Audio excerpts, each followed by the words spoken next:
Yung part 2 na aking ginagawang dual voltage function test. So ito ay sa diagram is single voltage lang po. Ito ay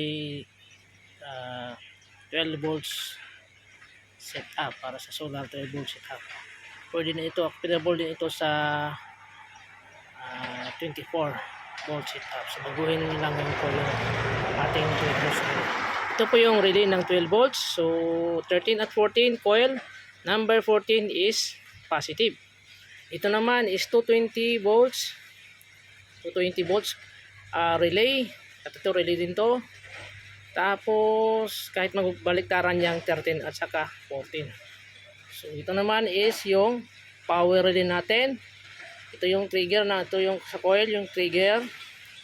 Yan, sundan nyo lang po.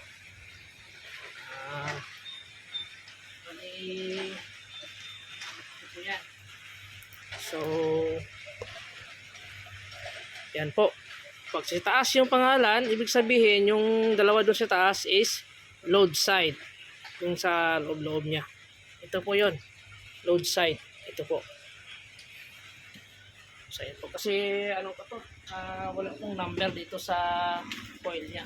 So hirapan tayo mag-indicate. So yan po. Yung switch niya is pag naka-switch yan, naka-automatic yan siya. Kasi ito yung diagram natin is